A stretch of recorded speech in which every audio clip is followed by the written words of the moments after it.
The espionage movie All the Old Knives has a release date of April 8th, 2022 in the US on Amazon Prime Video. In this movie, two CIA agents and ex-lovers, Pine and Thandiwe Newton, are brought back together years after a failed rescue attempt and forced to blur the lines between profession and passion in this deeply riveting tale of global espionage, moral dilemma, and deadly betrayal. And today, Tom and I are excited to have on our show the director of the film All the Old Knives, Janus Metz, and the screenwriter and also the author of the novel of the same name, Olen Steinhauer. Janus and Olen, welcome to our show, Cracking the Code of Spy Movies. Thanks for having us. All right. First of all, we've been able to screen the movie, and we will report on that in another episode very soon. But we wanted to get this episode out as soon as possible.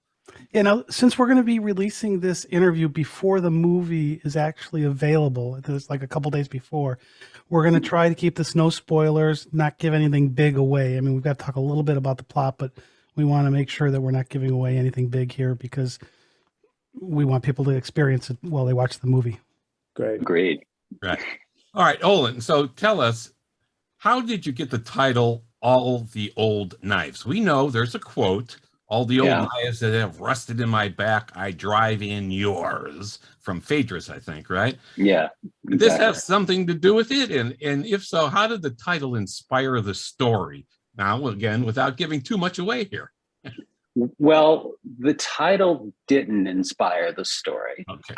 The title came later when I was knocking around for something. I'm very bad with titles. This is one of the few cases where it worked out pretty well. I mean, to me, the quote's about revenge. And to me, there's a subtext of revenge in the story, very much. Though the story itself, as I admit in the novel, was inspired by Song of Lunch. This is, let's see, Emma Thompson and Alan Rickman doing this wonderful thing I saw on PBS. And randomly, I was living in California, turned on the TV, and I saw Alan Rickman walking into a room, and I was like, what's this? And I sat and I watched it, and I was completely mesmerized for the next hour. And I thought, well, this is great, but I wonder if I could write a spy story, set with two people over a table like this. Could I achieve the same sort of drama, intense drama? And then I promptly forgot about it because I was already writing another novel, and I was in the weeds on that. And then a year later, this thought came back to me, and I was in Serbia with my wife, and we were staying in her father's apartment, and it was very hot. There was no air conditioning. And so I just sat down and I thought, okay, well, I have nothing to do. I don't want to go outside. And I just started writing. And we were there for like a month. And at the end of that month, I was done, which is wickedly fast for me. Usually it takes me a year or so to write a book. Wow. And it was sort of the unconscious had just sort of been working on this without me being aware. And it poured out. And I thought, well, that's too fast. This can't be good. So I set it aside for a month, and I came back, and essentially I was just changing comments at that point. It was actually done. So that's never happened to me before. It'll probably never happen again. And really it all came from that PBS movie. And I lucked out. Well, now you say it's a PBS movie. I saw it on PBS. Yeah, I watched it on Amazon Prime the other day. So, like this movie, All the Old Knives is coming out on Amazon Prime. You can see the Song of Lunch on Amazon Prime as well. And it was interesting to me to watch that movie, and I could see, especially at the table, the way you did the toasts and stuff like that was like there was a lot of inspiration here from that part of the movie, which I thought was really cool. Did you get that kind of inspiration from it? Well, I didn't have to because you wrote it. So right. It was in the script. Yeah, but you didn't have to shoot that.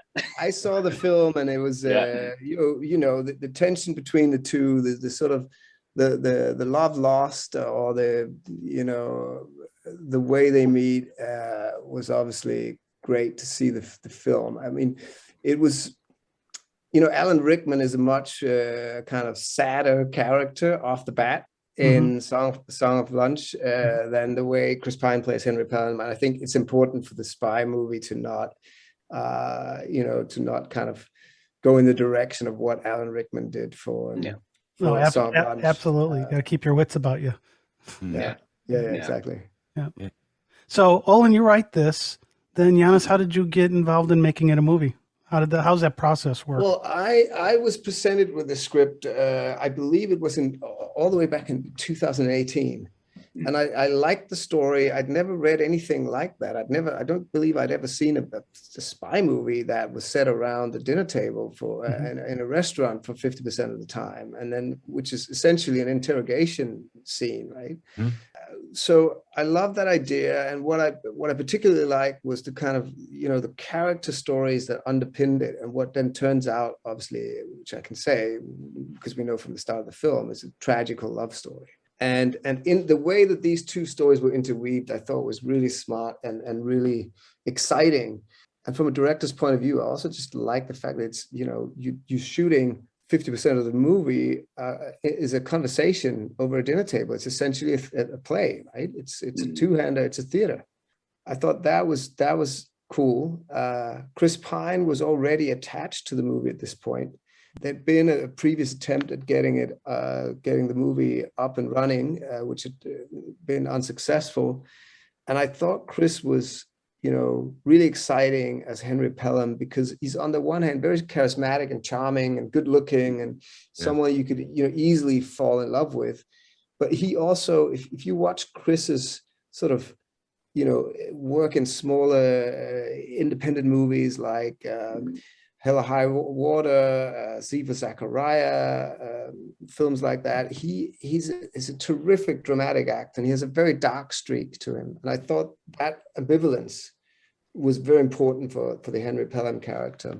Yeah, and he really, when you looked at him in the scenes, his face really does exactly what you're saying there, Janus. It shows that depth and that edge where you're wondering, what's going on? He's a very ambivalent character, right? And he plays it with such minimalistic finesse. You know, everything about this movie, directing this movie, was about the slightest shake of the hand, the slightest twitch of the eye, you know, because these are like the best liars you could probably ever come across. You know, their whole, you know, spycraft is with them at that table across from each other, and we have to disentangle the story through them and through this conversation. We never know who has the upper hand, right? Yes. Right. And that was, to me, just ultimately, you know, very exciting to go down that road. And one thing I liked is it seemed like the upper hand, there were little breadcrumbs, I guess I'll call it, along the way to kind of give you've got to really pay attention, because I've now watched the movie 3 times to kind of really get it. And there's little breadcrumbs along the way, but you've got to really be paying attention to be able to see them.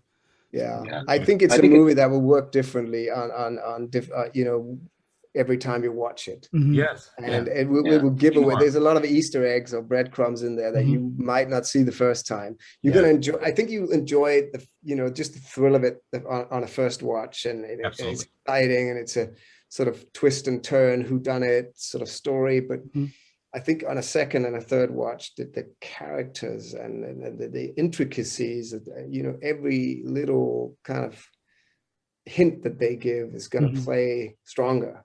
Yes, the depth of the characters are really strong. I think it's a testament to both of the actors and to Janus's direction that those nuances sort of add up the way they do. So much attention was paid to, you know, each sort of character move in that. So I'm, you know, I wasn't there for the direction or anything, but I think I wrote Janus when I saw like the first cut that I saw, and I was just ecstatic by the way it looked and the way the story progressed. It worked so beautifully. So now you, on the screenwriting part of it, taking the novel and moving it to a screenwritten, a script, Mhm. some changes happen between those two things. So in the book, the airplane doesn't really come to the forefront until a little later into the novel. Right. Right. But in the movie, I loved the way that opened. That first 45 seconds with Flight 127 and the camera work in there and the feeling of chaos, and it really made you uneasy. So I guess the question is, who made the decision to move it to the front? Janus, I actually don't remember. It was you? It was pretty much me. Yeah. Yeah, it's pretty much you. Yeah. No, but look, it was foreshadowed already at the script level, but I knew that it was something, and my editors were very also kind of upfront with that decision, saying, we gotta add pressure on the situation. Yeah. For audiences to lean in, because otherwise you lose your concentration. It's very difficult to kind of listen in to people having a conversation and very subtle hints of the story that is, Olen's masterful writing of the whole spycraft of it. But you got to understand what's at stake. And this traumatizing event that 127 was, which changed everything for everyone in the story. Yeah. Not just Henry and Celia, played by Chris and Thandiwe, but also, Vic, who's the boss of the office, played masterfully by Lawrence Fishburne, and Bill, who's just like burned out agent, played brilliantly by Jonathan Pryce. They're all traumatized. By it, we can't spoil the plot. So I was going to go down a little bit there, but this was really important to say. It's a hijacking on a plane. There's 120 people that died. This we're told at the front of the film, so I can say that without spoiling the plot. This is the event where everything went wrong, and now they have to new information's come up, and they got to go down the rabbit hole and find out who leaked the information that caused this to go wrong. And that's obviously the pain that they're carrying into the story. That's what makes us hook as viewers on the plot, but also on Henry and Celia as characters. Yeah, that's great. The closeness of the shots, it was a little shaky as it was because, again, bringing that chaos. Well, it's just a phenomenal way to start this. Well, it's representing the hijackers filming themselves, with the idea that they're filming themselves with an iPhone. So what you're feeling is a very subjective kind of representation of their sort of video to put on YouTube for everyone to see. This is what happens when you don't do what we tell you to do. And really, even to the effect that in the sound design we added the guy breathing, so you really had a closeness to the person who holds the phone, right? Yeah. So Janus, we've seen the movie a few times now and everything, and we think it's something very clever that perhaps you could talk about here. We see a situation where the two main characters, Henry Pelham, like you said, played by Chris Pine, and Celia Harrison, played great by Thandiwe Newton. They're in the restaurant in Carmel by the Sea in California in the US, and they're discussing things like we talked about, and we see all of the action through flawlessly executed flashbacks. And to me, it was like a circle with them in the middle of it, and then lines shooting out of the circle to the flashbacks, and then back into the circle to the present, which worked brilliantly. It was terrific. Well, and I thought it was a really great way to take, because the novel is written where it's, here's Henry's point of view for part of the story, and then here's Celia's part of the view for part of the story, and by doing the flashbacks, you're able to intertwine that. I thought that was cool. Yeah, so tell us how that came to be and how important that is to the storyline, and really how difficult that was to implement. Well, I mean, it was, first of all, it was all Olen's script. That's the structure of the script. They talk from their conversations. We jump back and we get a little piece of the puzzle. And we don't always know whose perspective, it's obviously part of the fun is whose perspective are we in? Who's remembering this? And are we being told the entire truth about that situation? And can we come back and revisit it again from another perspective? So this was, I mean, this is the beauty of what Olen wrote. Yes. I think my job in that sense was to strengthen that, so that every time you have a, you have a scene, you see how that scene just reverberates into a close-up of a character remembering. So it is like, we worked in the editing room, we worked a lot with the idea of trauma. And this was probably already, whether consciously or not, part of Olen's way of, thinking about these characters. But something that's changed your life so detrimentally, that's, destroyed everything, and you have to revisit that. That's painful, and you want that pain to be tangible. Mm-hmm. So, I mean, how we did, obviously we had all kinds of visual strategies on how to kind of go from one, from a flashback to a close-up, or from a wide and into something. And you wake up with Henry and Celia in the morning, and they're in love, and the sort of the sweetness but also the pain of remembering a lost love. How do you visualize that? There's a way that we use light, and a way that we kind of are close with them as they look at each other, and the way he looks at her, because that's his memory of the love that they shared in the beginning of the film. Mm-hmm. And then we cut to the restaurant, and this was all, laid out in Olen's script. We cut to her, and we see her again with that same, how he used to remember her. And suddenly we're like, oh, this was the love of his life, Mm-hmm. So this is a great segue, because Olen, we wanted to ask you too, because, and sure, Janus, I'm sure would have some comments on this from the director's point of view. You often refer to yourself as an espionage novelist, and you've written a number of novels like The Cairo Affair, The Bridge of Sighs, The Middleman, The American Spy, and now all the Old Knives.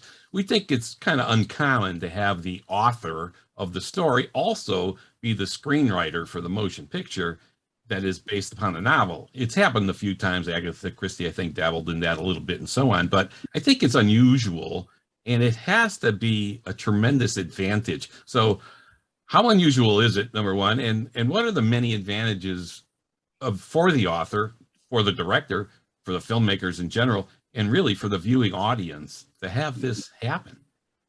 Yeah, I'm not 100% sure how common or uncommon it is, but I think this had come up in a previous interview, so it must be pretty uncommon. Yeah. But for me, our producers, when they first wanted to get the rights to the book, they were very open to me writing it, and I was interested. Honestly, this is the first script I ever wrote from beginning to end, and I made a few stabs at trying to adapt The Tourist, and I just kind of wandered. It wasn't working out. And with this one, I was like, okay, I really want to write this. They said, yeah, go ahead. And a lot of producers wouldn't do that. This was Nick Wexler, Steve Schwartz, and Paula Mae Schwartz. And they're a great team to work with generally, but they're also open to just trying whatever the author is interested in doing. So luckily it worked out. I don't know that, Janus could probably speak better to this. I'm not 100% sure that the author of a book writing the screenplay is necessarily the best idea, because you get so tied. There's a reason why you wrote the words in the book. And so you often feel this need, oh, well, I can't get rid of that. Well, actually you can. And and a lot of times the film's better for it. The more you cut is often works out best.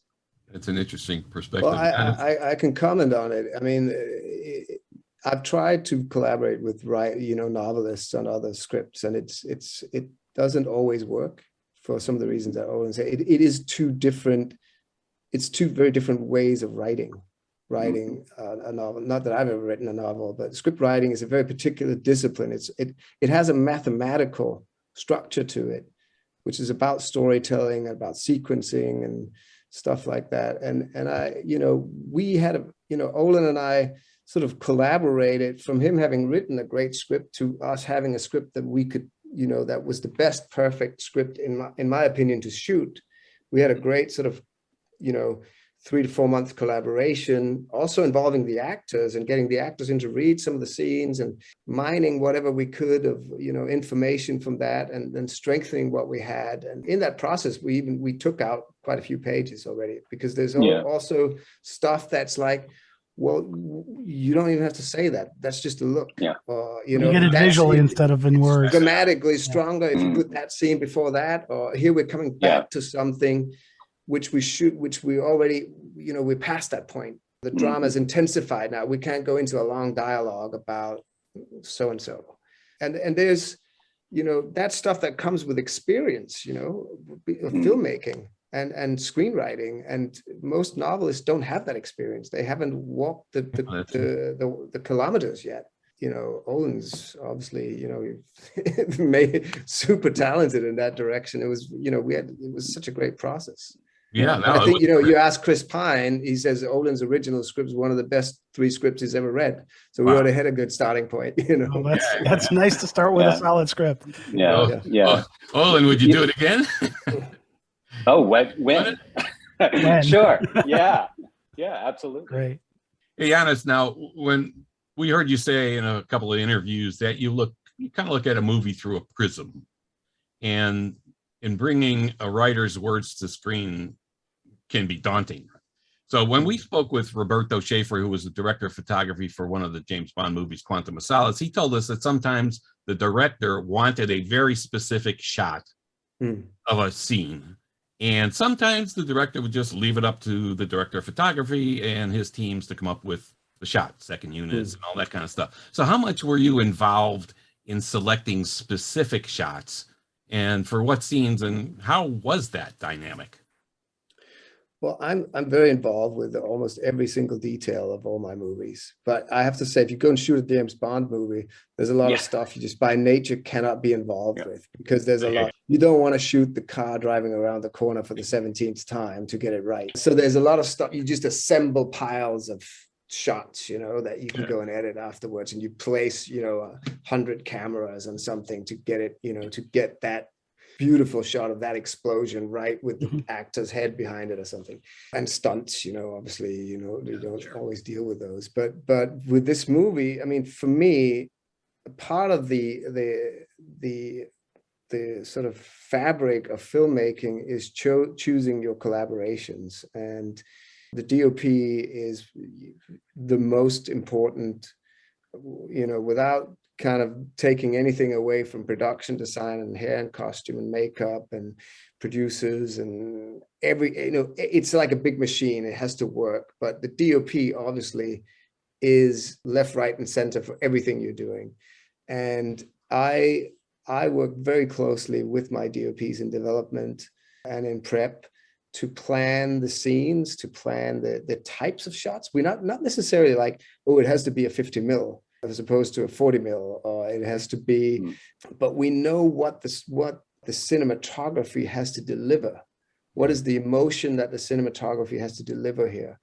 And, you know, coming back to some of the questions of how you go back and forth between past and present in this movie, those kind of shots are very, very important for the film to work. And with this film, you know, loneliness, loss, longing, you know,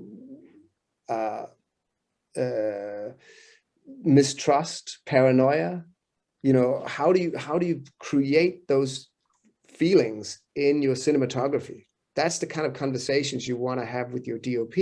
And then you obviously, you always want someone to be better than you. You know, if I'm playing in a band and I hire a guitar player and I can play that guitar better than myself, you know, it's not worth it. You know, you obviously hire the best DOP for the job, and you're going to get a lot of like presence and things that you could not even, you know, you might have an idea, and then she says, well, if you're going with that, what about, you know, pushing a little further into this kind of image? And suddenly you have a very inspiring conversation. And you know, and with the way I run my set, to sometimes to the frustration of my producers and crew, is we keep being alert to what's going on the day. You know, we might have a plan, but we might change the plan completely because we realize, oh, the life of the scene is over here. It's not, you know, in the shot we thought it was going to be. That's exciting, because the life, and I guess that's also my background as a documentarian. I look at what's going on and I'm like, whoa, this is where the explosion is. This is where we want to be. You can't do that too much, because then you're going to be wasting everyone's time, and you're going to do overtime every day, and the movie's going to blow its budget, and people are going to get angry with you. So you know, you have to run a ship with 200 crew members, right? And but filmmaking to me is creating the opportunities for life and emotions to unfold themselves in front of the camera, and to be able to place the camera where the camera sees that in the best possible way, communicates the story in the best possible way, not in sort of a bookkeeping one-to-one kind of truth necessarily, but you know, is the feeling of loneliness better portrayed as like a high angle shot with just a small character in the screen, or is it the eyes of, you know, close up the eyes of the character thinking about what we just saw? Kind of situation. Yeah, that kind of collaboration has to produce a much higher quality product. So that's terrific to hear that kind of perspective. Yeah, I wanted to jump in with that, because you're talking about getting this shot or whatever, but you filmed this during the pandemic, the COVID pandemic, which I know changed a lot of things for a lot of industries, in your industry. And one of the things, I'm going to go back to that opening shot in the plane, is how did you shoot that during COVID restrictions? And what overall did COVID do in terms of what you had to do? And then were there changes, Olen, that you needed to make because you had to rework something because of restrictions? Well, should I maybe let me go first? You start. You go first. Yeah. Because I know there's a lot of questions here, but it was very, you know, interesting to shoot during the pandemic for various reasons. Partly because we had to build a lot of the stuff that you see. You know, a lot of 80% of this movie is shot on a studio, and I would argue that you can't see that we move seamlessly, you know, inside and outside of studio spaces, and we're able to construct a world that reads completely like you're in the actual places. But it is a studio built, and for that, part of that was due to COVID, so we could control the airflow, we could control how many people were there, we're not out amongst, you know, real, you know, other people. We have everything contained in our own bubble, and we can test everyone, and we can have a system of, like, you know, blue lanyards are on set, red lanyards leave the set, air out the set, and no one allowed near the actors apart from the dedicated people that had to be near the actors, who were obviously the only ones that weren't wearing masks and visors. So coming back to the plane, it was actually one of the scenes that were the trickiest, because of the number of people we had to put on that plane to make it believable. So that we have to believe that there's 120 something people on a plane, and we were allowed to have, I believe, 30 extras. Wow. So we had to replicate and shoot and digitally replicate. A lot of the people you see on that plane are not there. Those are computer inserts, and this was a big job of CGI. Yeah, I didn't know that. You cannot see it. I swear to God, that explains a lot of how you got away with it. Okay. And we had to do quite sort of detailed planning on, you know, how much you can see in an image to not reveal too much. Obviously, because once you start revealing empty seats, that's going to be an expensive shot, because you're going to have to place the CGI, the VFX is always what you want to try and stay clear of in terms of your budget, because that's the expensive stuff. So you really angle off things, and then you know you have one wide or two wide to sell it. And then when you know, we did a lot of like clever stuff and like hiding the background with the character in front of, so you can't see that it's empty right behind him. And then we put a few people on the side, etc. So this was a big planning job. And obviously it's shot on a when you do this kind of stuff, you have, I mean, there are companies whose job is to deliver plane cabins that you put in a studio, and then you shoot, and then you can open the one side of the cabin, so you just have half a plane, or, you know, you can build another module onto the back, or you take that module off. And so So a lot, and you can take the roof off and whatever. And then you combine that with an exterior shot, which is obviously shot in an airport outside of London that's dedicated for film shoots, and a little bit of smart editing, good sound design. It's all movie magic to the viewer. It was beautiful. Well done. Well done. And Olen, did you have to change anything because of it? I don't remember. Maybe I don't think so. No, they took care of it all. Obviously, I didn't even know about the fake people. So yeah, that was movie magic. Ironically, without COVID, I'm not sure everybody's schedules would have cleared up, because this thing got going.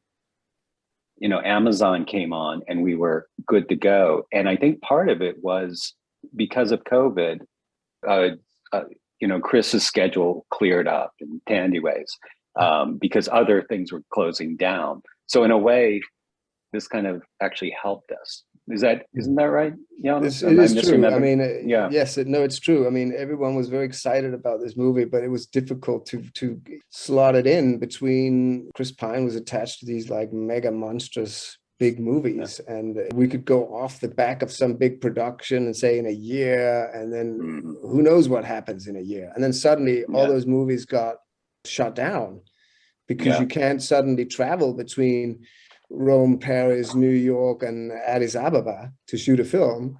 And here's our movie. We can shoot 80% of it on a studio in London and go movie. Yeah. Wow. That's cool.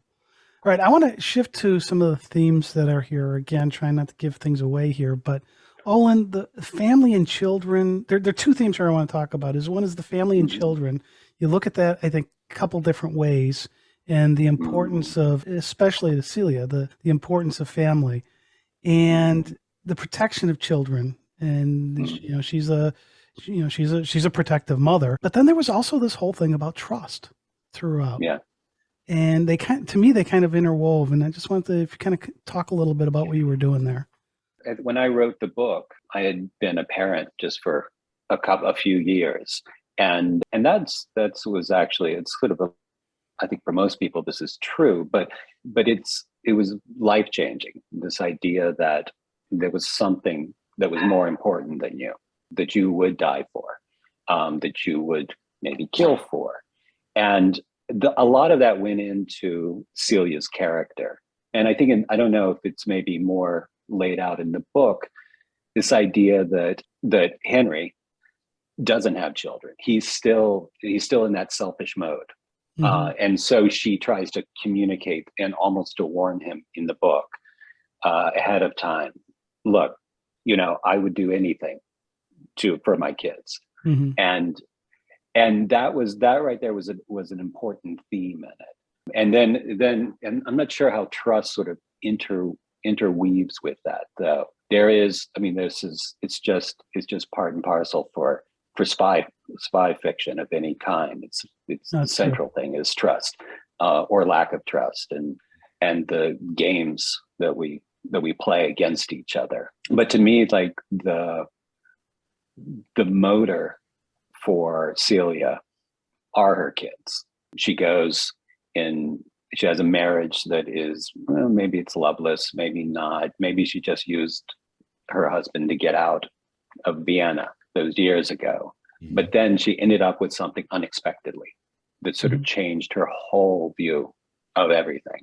And a lot of that was my just still being stunned by that idea that it had happened to me. And she was my way of communicating that. Okay, cool. That's great. Yeah.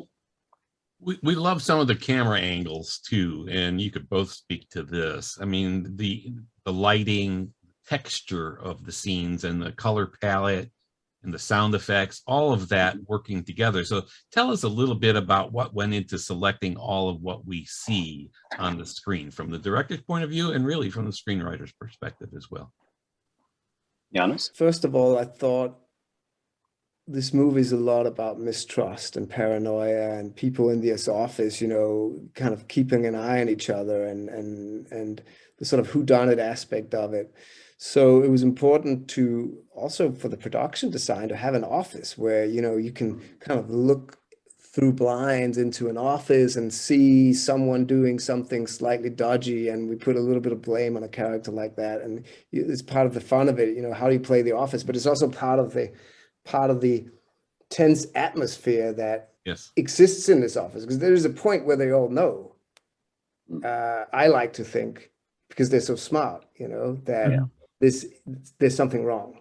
So we had to play that in looks and gazes and sort of camera angles that was slightly obscured behind stuff, etc. So that was one principle. And then another principle was, this idea of two star-crossed lovers, a kind of Romeo and Juliet story where it goes terribly wrong. And then they meet again after 8 years and they have to figure out the ins and outs. And we have to fall in love with them and believe in them and somehow go on that journey with them. I think it's one place where what we put in the book put in the film actually diverts from what's in Olen's book. Because as I remember your book, Olen, they meet in a quaint little sort of Italian restaurant. It's inspired by some of it. But I wanted to make it an epic sort of, they meet at the end of the world, physically, emotionally, in terms of their love story. Now the masks have to come off and we have to have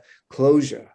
So I wanted this restaurant cringed out on a rock with the Atlantic Ocean sweeping into it, and this feeling that this is where it ends. And we have, this is also a studio construct. I mean, we shot a real sunset over in Northern California, and then we projected that up onto a big screen as a backdrop in a studio, so we could control the light. It also gives this feel, the sunsets on their relationship. And in the end, it's completely dark, and we go into like a film noir type of storytelling and visuality. So there was going back to what I talked about, your collaboration with the DOP. This is really something Charlotte came up with. We're quite restrained visually because we're talking about a conversation over a dinner. I mean, we can do close-ups, we can do two shots, we can do over shoulders, we looked at a lot of Bergman movies to find out how do we make the most kind of tense close-ups and two-shot situation, because Bergman movies are always about relationships between people and the tensions between them. So we took from there, and then we had always like, okay, when the camera moves around them, it's like a whirlpool of the events that happened earlier, and we spin into that as they spin, and then Charlotte had this idea of making the journey in the restaurant visually a light journey. So when they meet, it's the end of the day, it's a beautiful sunset, they're reminiscing their relationship, we remember how beautiful it was, and then as it gets darker and darker, it gets more and more ugly. And talking about script structure, that is those turning points in the story are visually structured to be in specific places. When they start talking about what went wrong, the sun goes down, the restaurant turns from pink, red, beautiful, light golden colors to, cold blue. Suddenly, some of these things, obviously, you don't necessarily notice them as a viewer, but I would argue that you feel them if we do our job right. Well, and I think another thing that added to it was the score, right? So this was what, John Ekstrom and Rebecca Carrier, I think, did the score on this. Yeah. And it wasn't in your face, but it was there just, I think, helping create that tension. Yeah. I mean, there's various ways you can address a movie like this. And I think it's the same as, a little bit of the same what we're talking about with cinematography. You have like something you need to tell. Okay, close up, she says this, close up, he says that, etc. But you have a different kind of approach to it where we try to communicate or make it you make the theme of the film tangible to audiences, and score is a lot about that to me. So we could have gone for a kind of very straight down the middle, dramatic, suspense-driven, tense score for this. And that exists too, and it has to exist in the same way as we have to know that the hijacking on the plane was, detrimental and dangerous and traumatized everyone forever, etc. So you have that very dark score on the one hand, but you also have a very melancholic, beautiful score, where it's almost like, I like to use the phrase with the composers, I want to hear the angels crying over these two people and what happened to them. That's good. And that takes the movie into a different type of experience. You're suddenly going from drama and action, which is kind of, in my opinion, your sort of middle of the road spy movie, action movie, into a character-driven sort of existential movie. And I always, I mean, I made a movie before this about two tennis players, Björn Borg and John McEnroe. Right. We kind of did the same thing, you know. It's like, so this isn't really a movie about who wins the Wimbledon. It's a movie about how lonely these two people are. And the music has to help us tell that story. And I think it does a very good job. Yeah. Olen, did you have something you? Yeah, no, I mean, in terms of, you guys did an amazing job on the office in Vienna. I didn't have a clear picture. All I wanted was whatever pictures I had were kind of from spy films already. And I just was hoping that Janus wouldn't do that. And he did. He ended up coming up with you guys came up with a beautiful set. When I had originally watched Song of Lunch, and you know, a year later, was inspired to write this, I was living in Carmel, California. So that setting was actually important to me because it was a place that we lived less than a year there, my family and I. And while it's gorgeous, there's something sort of cold under the surface when you're living there. I think if you go there for vacation, it's fine. But if you're living there, people have their lives. Their lives are already regimented, and they're living their best lives. So it's hard to crack into that and become sort of socially connected. And so I was using Carmel sort of as an ironic backdrop, this sort of gorgeous place, but something very cold is happening here, you know, in the story, as well as the beauty of the love. So while I didn't like Janus said, the restaurant was actually like a small restaurant right in the center of town because I'd been to those restaurants. But the move to putting it on the edge of the world I think it's brilliant. Yeah. And it really plays to the themes. Also had to say, if you wanted to kill someone being a CIA agent, you wouldn't do it in the middle of town. So that's true. One of my ideas. It's a very hold on. There's something here. Yeah. Okay, I wanted to then ask about another filming location, because Jonathan Pryce, who I absolutely love, you've got that scene where he's on the phone in London, it's raining, he's in front of that print shop on Carey Street. Now, was that studio, or did you actually film that on location? And if so, why did you choose that location? That was one of the few places that we shot on location. I mean, originally, before COVID, we contemplated the idea of shooting this film, I believe, in was it Budapest or somewhere like that? And just to get some of those like beautiful locations you can get there, and double Budapest for Vienna. You know, this is obviously all a budget question. Why not shoot it in Vienna? Because it's cheaper to shoot it in Budapest, and you can get Budapest to look great, etc. But one of the things we couldn't find in Budapest was a good London pub. Yeah. So we went to London and we said, okay, we got to go shoot the pub. You know, there's loads of pubs there. But it turned out, ironically, to be the location we had the hardest time finding. Because, first of all, you can't shoot in central London in the business district because of regulations that, you know, you can only shoot on weekends. And so there were some kind of rules there. So a lot of opportunities were shut down. Secondly, a lot of the pubs there have been kind of regentrified, or they don't look like cool old pubs anymore. They look a little boring and sort of, but we found this one pub which was beautiful, and it was small, so we were worried about that, because often you want the place to be a little bigger so you can get your cameras in, etc. But it was just so gorgeous. It was right across from these, like, you know, I'm not necessarily a big fan of like, oh, let's shoot black fences, white buildings, and red phone booths and double-decker buses because we were in London.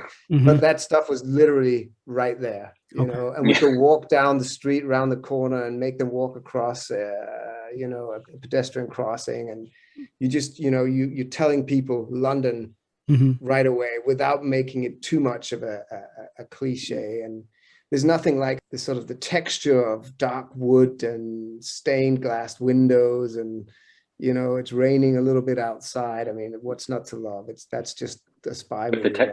With the texture of Jonathan Pryce, at the same Oh my time. God. Yeah, It's he's Jonathan Pryce. Goddamn. His face is just a landscape of external He's good. exploration. Yeah. He was brilliant in that scene. Yeah. That was a Mhm. great But scene. look, I've wanted to work with Jonathan Pryce for so many years, and I think when I watched him in The Two Popes across from Anthony Hopkins, who won an Academy Award for that, I just thought Jonathan Pryce was like a revelation. I've not stopped raving about him. And when I finally found a script that had a role that where I could put Jonathan Pryce's name on it, that was like, it was the first thing I wanted to do. And fortunately, he really liked the script and liked the character. Yeah, we wanted to ask about that. We thought the casting was spot on. Yeah. The supporting cast, the main characters, everything, just beautiful casting. And we wanted to ask you how that went. How did you go about it? So we just heard a little bit about your perspective of Jonathan Pryce and so on. Could you tell us a little bit more about that, the dynamics of the cast, because that often plays a role in how things unfold in a film and how things go, and really from both perspectives, from the screenwriter's perspective as well as the director's perspective on this, because we really thought it was brilliant casting. Well, it was a great spy cast too. Yeah. So, Yeah. Yeah. This is more Janus's wheelhouse, but Chris Pine had come on relatively early, some years ago, and he was fully committed to this role, to the point that, you know, as it languished and we couldn't get it going for various production reasons, he just stayed on it, and he was loyal to it for a very long time.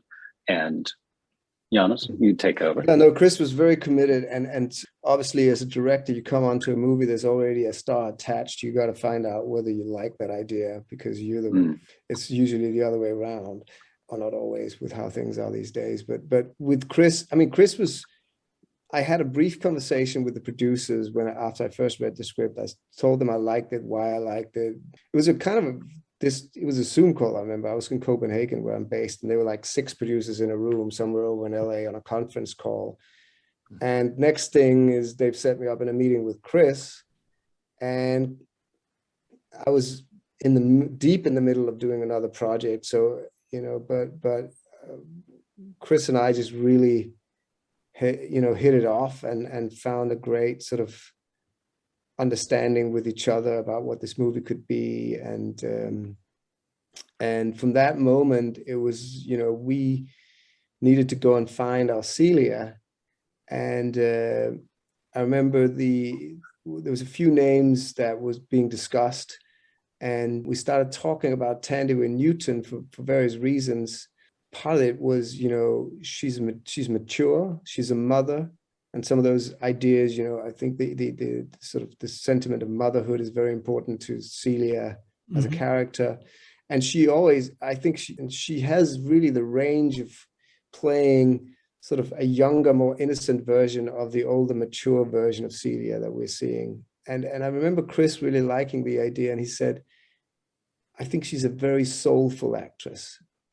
And that just resonated with me, you know, because Celia could very easily come across as a cold sort of femme fatale, slightly stereotype idea of like a spy woman. You know, we know those characters from the genre, right? Yeah. And I think she presented a real heart for the Celia character that was important to make the story work. And on the first conversation, she was like all over it, and she, you know, read the novel. No, she hadn't read the novel, but she'd read the script, and she went on to read the novel. And she was already coming from inside the character, you know, and that was a great conversation. Felt very organic. Then the idea of the two of them together was exciting. Yeah. They loved the idea of the two of them together as well. So that's obviously a good start of like the chemistry. Yep. With the character Victor Wallinger, who's the boss of the CIA office in Vienna, I knew we needed someone who could really command the room with the greatest possible authority. You did well with that. Lawrence Fishburne in, he's just a double bass of a character, right? And he's such a powerful instrument. Fills the room. And that was, it was such a gift to the film. And you working with someone like Jonathan, who's like, he's an embodiment of film history. I mean, the guy was in Apocalypse Now. I mean, it's like, you know, it's like a library of experience. And we had some great conversations early on. We both loved The Spy Who Came In From the Cold. And that was like a reference for us, you know, coming back to that movie. Let's put it out there. I also really like the idea of not having an all-white cast. I wanted to diversify in front of the camera. I thought that was very important, not just for the political climate we're in today, which I fully sort of support and admire, but also because that's the reality of the CIA. Right. You know? That's true. They come from all walks of life, and it's important to have a diverse group of people in the CIA because they have to fit in, you know. Yes. And the time of the sort of the Ivy League educated tweed jacket wearing spies is over. These are people with real grit and life experience and field experience. And then, you know, I've already said all the praise in the world for Jonathan Pryce. So these were the core ideas. And then, you know, building around that, obviously going from the sort of idea of authenticity and realism that Olen's script brought into this. I mean, I remember one change we did from the book to the script, which is actually had to do with casting, was the role of Layla, who in the book is like she's an old, sort of seasoned woman, a white woman, I believe, in the book, right, Olen? Yeah, I don't remember her ethnicity, but yeah, no, she was older. Yeah. Yeah. And I thought we needed, it was interesting to have someone with specific knowledge of the Middle Eastern regions in the story as a kind of like mediator and someone who had more at stake also. Maybe because, you know, Layla, the character, she probably has, you know, she has family down there, and it was really interesting because then suddenly you're working with this actress, Art Kamel, who came in to play Layla. She hadn't done a lot of big stuff before. This is a big role for her. But she's from Saudi Arabia. She's related to Khashoggi? Khashoggi. Yeah, that's like his cousin, her cousin. Wow. So all those things were very real to her. She had a very real connection with these issues. Very authentic. When you see, anytime she spoke, you just believed it. You were right into the character. You just believed it.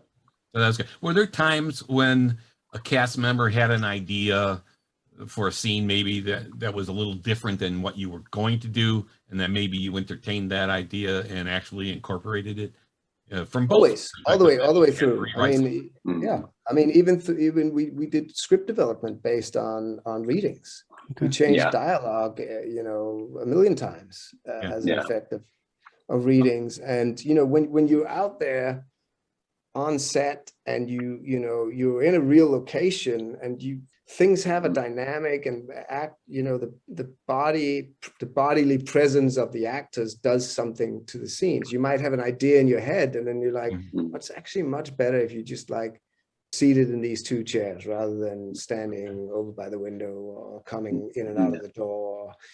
And well, I remember you had sent me, and Janus had sent me an email at some point saying, oh, Jonathan Pryce has some notes for a scene he's going to be doing, like to change the emotional tone of it.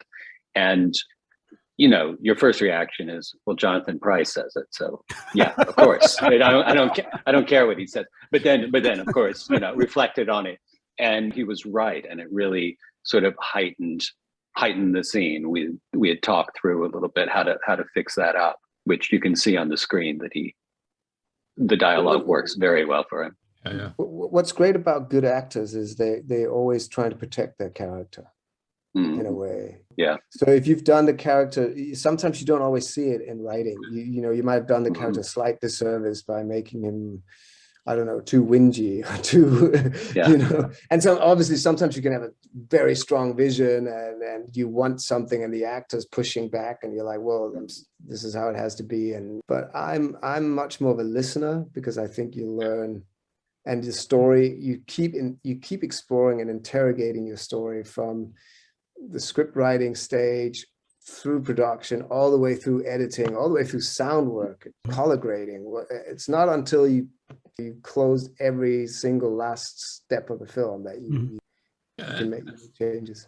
That's great. So the dynamic among the actors and among the actors and Olen as the screenwriter and you as the director was very strong and positive and interactive, which is probably produces a better product, right?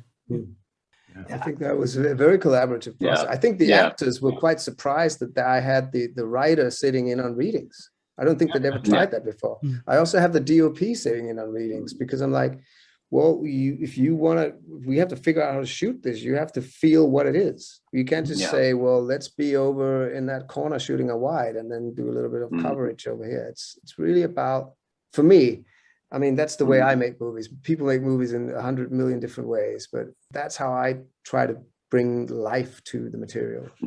Yeah, and the read-through was brilliant. I mean, I don't know if I said this before, that it's exactly what Janus is saying. The actors feel their characters and want to protect the depiction throughout. And as a writer, it's very important to hear an actor say, this speech, I don't know, would I say that? Maybe I would just give a look. And it's, growing up, I always thought that actors wanted all the lines. It's completely not true. Not the good actors, at least, and it's usually, and I found this also when I was working on Berlin Station, the better actors would say, do you really need me to say all this? Is there a plot reason why I have to say this? Because if not, I can just let me do that look or say this one word, and I think it'll land better. Yeah. We have like a longing for the subtext of things, right? Yeah. When we're writing it, because writing is not experiencing, it's not experiencing it coming through the actors. So you want to write the subtext so the reader can understand, oh, this is really what she's feeling here. But, when the actor does it, that emotion is just there. And maybe, it's much stronger to not have so many words. You want the right words at the right time. Yeah. You're talking about getting the feedback from the actors. Now, something that's newer in production than we used to have, I mean, I guess it started in like 2016, is the concept of the intimacy coordinator. So it's a new thing in production, or relatively new thing in production. So you had an intimacy coordinator on here because you had some scenes that there was some sex and nudity in this movie. How did that shape what you had to do? Yeah, I mean, there's a really important sex scene in the film, which is the moment when kind of our two lead characters come together and cling to each other while the entire world around them is falling apart and give in 100%. And Chris and Thandiwe were always very, very on board with how important the scene was and how important it was to get it right. So we all, the courage to go, really go, how can you say it, do it and do it right was important. And then we had the intimacy coordinator with us.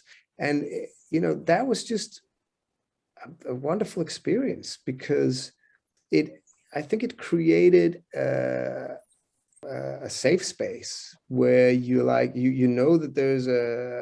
there's someone here who is whose job it is to help you make the scene work with everyone feeling good about it, and you're not crossing any boundaries. You're not doing anything that people feel kind of forced to do, or and in many ways it helped the actors to give more, I think. Okay. Also because I mean, I know from talking to Chris and Thandiwe about it, they started feeling, oh, this is awkward. Now there's a woman, 50-year-old something woman that has to tell me how to like moan and grind and whatnot and make it. But in the end, they were like, yeah, this is cool. We're all splashing around, and I wasn't, but they were, and the DOP was on the bed, quite without any clothes on, really, and I think it was a really strong and wonderful and deep experience for all of us, and I know that they're very proud of the scene and they're very happy with how we did it. And, you know, I think I mean, honestly, you know, it's like, you know, you have a stunt coordinator when you have to shoot a fight because you're not fighting for real. Yeah. And you need an intimacy coordinator when you're doing intimate scenes because you're not doing them for real. And it's just a great tool. And I don't understand why it's a new concept, why it hasn't always been like that. It feels like the only right thing to do. Okay. Yeah. All right. So I wanted to end my thoughts about my overall feelings of watching this movie. Because this was, you mentioned the spy who came in from the cold, and this really had that kind of a feel to it. About halfway through, because when I do these things, I watched the movie once without taking any notes, just to kind of get my feel for the movie. And I'm like, I'm watching a novel, right? It was like you were telling this story. There weren't a bunch, you know, spy movies today so often are just, it's all about the next big stunt. Action. And all that action. And here it's more about, this is the story. These are the twists that are in here. And it's not about a bunch of big stunts. And I thought that was fabulous. And for me, I really appreciate that kind of a spy story. Yeah, we love the story and the bringing it to the screen that you guys did brilliantly, bringing it to the screen. And it's not the typical stuff that they do now, all the action stuff and the stunts and everything else. This was really a spy story, and you were drawn into it from the very first seconds. So that was just terrific. That's great to hear. I mean, to me, like the reason why I write, I mean, I enjoy, like an action spy film as much as anybody else. They're a blast. But the reason why I write the genre I do is never about that. It's always about, it's sort of more existential questions and questions of how can we know other people? How can I know my wife if her thoughts are stuck up here? All I can know is what she chooses to communicate to me. And we do this with everybody. We always look for the subtext in what other people are doing. And to me, spying is just, it's like a metaphor for everyday life in a lot of ways. And also the question of, if you risk your life or risk your sanity in some way for a country's interests, is that really a choice that most people would willingly do? And what kind of person makes that choice to devote themselves to that? Many times they're looking for something that they didn't get in childhood, say, or as an adult. And to me, those are the most interesting sorts of questions. And luckily the genre has allowed me to sort of pursue that for many years. Yeah, I read something, and this quote was associated with you. While our expectations for the future are all that really keep us going, the failure of those expectations is the source of all our sadness, which is really kind of the stuff you're saying now with looking at the existential things and the impacts of all of that around you. I mean, that kind of sums up what you're doing. I suppose. Yeah. Sums up all the old knives in many ways. Yes. I've never heard that quote before. It's very well put. Yeah, I thought that was terrific. That was great. So this has been fun, guys. Absolutely. Thank you. Been fun for us. Absolutely terrific. You guys did a fabulous job. Thank you so much to our special guests, Janus Metz and Olen Steinhauer, for joining us today. It's been a pleasure. Thank you, guys. Thank you very much. It's been great. All the best. Yeah. All the best to you. That's a wrap. This has been Dan Silvestri And Tom Pizzato with SpyMovieNavigator.com and our show, Cracking the Code of Spy Movies. Tell your friends about our show through your own social media posts.